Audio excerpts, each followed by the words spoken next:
大家好，今日嘅直播會同大家介紹翻一啲常見嘅建築板材。咁咧就例如有石膏板啦、石膏板、木板。咁咧防火板就一般大眾就比較少見啲嘅，咁有關嘅資料咧，亦都會相對多啲，會留翻下次再同大家介紹。咁咧石膏板咧係啲輕質嘅板材建材啦，咁主要就由石膏同埋紙漿製成嘅。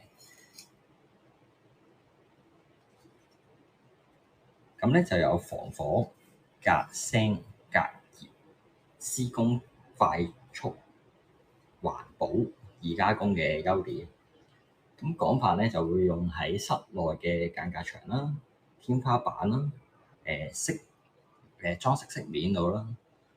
有好多唔同嘅功能嘅，有防潮啦，有防火啦，又或者係加硬嘅都有嘅。咁主要嘅特性咧就係佢環保同安全。咁咧佢原料咧係唔含毒性，可以回收。施工過程咧就廢料會比較少。另外一點就係不含石棉。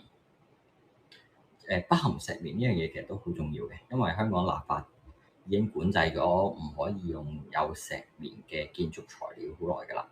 咁所以我哋任何工程係唔應該有石棉成分嘅建材嘅。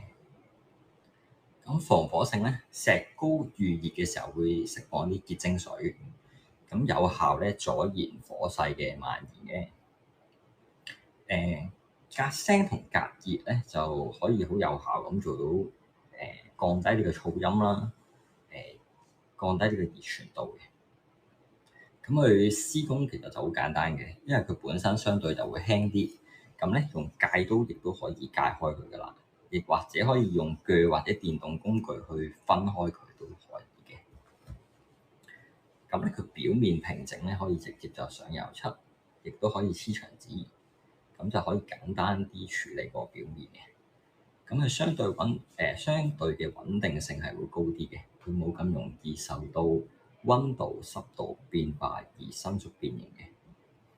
咁石膏板嘅類型咧，一般就有紙面嘅石膏板啦，就係石膏兩邊會有一張紙去包覆住佢嘅，咁就適用於一般嘅間隔同埋天花板嘅。咁有啲防潮嘅石膏板咧，亦都可以適用於喺廚房、廁所等等嘅潮濕區域嘅。咁有一點要講翻啦，防潮石膏板即係綠色嘅木板，我哋叫做係唔能夠防水嘅，係不能夠防水嘅。咁我哋喺啲濕區嘅地方係不能夠使用防潮嘅石膏板嘅，因為佢淨係防到濕氣，就不能防水。但係呢個就普羅大眾會有啲誤會嘅地方，係啦，咁係防潮石膏板。咁防火石膏板咧就紅板我哋叫做，咁就會添加咗一啲防火嘅材料，就提供啲更加好嘅防。咁裝飾石膏板咧就有花紋同埋有啲雕刻啊、凹凸紋啊，咁就用於呢個做飾面嘅。咁主要嘅用途咧就室內間隔牆咧就可以替代呢個磚牆啦，就做呢個輕間隔嘅，咁就可以減輕咗大樓嘅負擔、重量負擔嘅。咁天花板亦都會有一啲假嘅天花板，咁去遮蓋啲喉管啦，或者係啲電線嘅E&M 嘅設備嘅，亦都可以遮蔽到佢嘅。例如屋企嘅話，有啲冷氣嘅喉亦都可以遮住咗佢嘅，咁就會令到個環境美觀啲。咁屋企有時候亦會裝一啲射燈嘅。咁你射燈咧就一般石屎係好難直接安裝到射燈，咁就用天花板去做一個空間俾佢咧，去內藏咗個燈具。咁喺牆面覆蓋咧，就可以取代到批泥水，咁就相對會提供一個比較平靜嘅表面嘅。咁有樣嘢要注意翻啦，就係雖然頭先講到石膏板嘅好處咁多，但係一般嘅石膏板咧係唔能夠直接使用喺潮濕嘅場所嘅，要用防潮型嘅先可以做到。咁咧亦都需要去處理翻板縫，避免碰板之間會有開裂嘅情況。呢啲碰口位會特別處理佢嘅。咁一般嚟講，批灰嘅時候咧，就會用紙帶去覆蓋咗佢啦，咁就減輕咗佢開裂嘅情況。咁普通型嘅石膏板係唔應該去掛重嘢嘅，但係一般你輕嘅東西，例如相框啊，或者你可能掛畫啊，咁係可以嘅。咁用翻專用嘅石膏板飛機質，亦都可以處理到嘅。咁咧，再嚟我要介紹嘅咧就係夾板。夾板咧係一啲多層嘅薄木板咧，就中環交錯咁去組合而成嘅，用膠水黐埋佢哋嘅。咁咧就有好出色嘅強度啦、穩定性啦、抗變形嘅能力，係好常見嘅建築同埋家具嘅材料嚟嘅。咁佢強度高咧，就多層結構咧就會比實木咧係更加結實嘅，亦都適合承重。咁但係有一點要注意就係佢入邊，因為佢係靠膠水去將唔同嘅薄夾板、中環交錯嘅木夾板黐埋咗，咁所以佢使用嘅時候，佢個膠水同甲醛嘅含量會相對會多啲嘅。咁我哋如果要喺安全方面考慮嘅話咧，就可能用翻啲唔同品級，例如 F1、F2、F3等級嘅板材啦。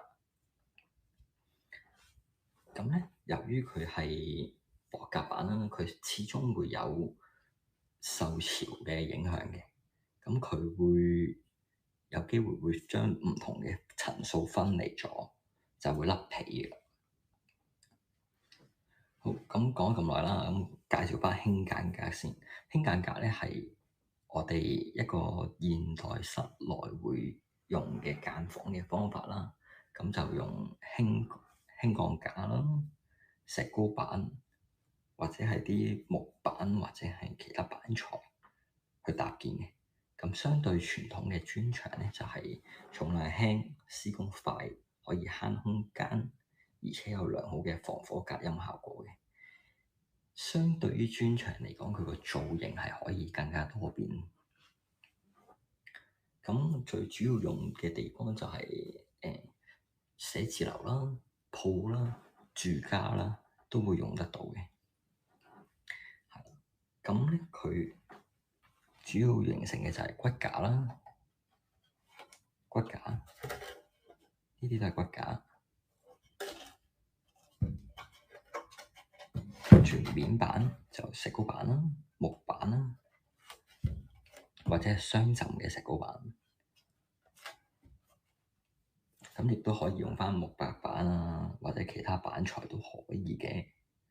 咁入邊佢可以填充咧，就我哋上一集有同大家介紹過嘅，就玻璃面啦，呢個就岩面啦，可以填充唔同嘅物料落去，咁就去做翻個隔音隔熱嘅效果嘅。咁啊，視乎翻你所需要嘅。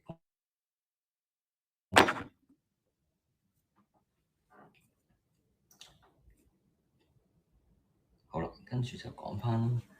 咁佢輕間隔嘅主要優點咧，就係佢重量又輕，施工又快，空間就相對靈活啲。咁佢嘅功能亦都多樣性啲嘅。咁佢相對成本會較低。咁我哋喺唔同嘅場合都可以應用到呢啲有唔同嘅應用嘅。咁呢個就係我哋一般做天花嘅時候，懸掛式嘅天花嘅時候就會咁樣使用佢啦，都係搭建咗呢個骨架，咁就可以去做到我哋嘅油漆啊，或者我哋嘅吊燈啊，亦都可以做到嘅。咁今日嘅品材咧就大致上係咁多啦，咁就多謝晒大家。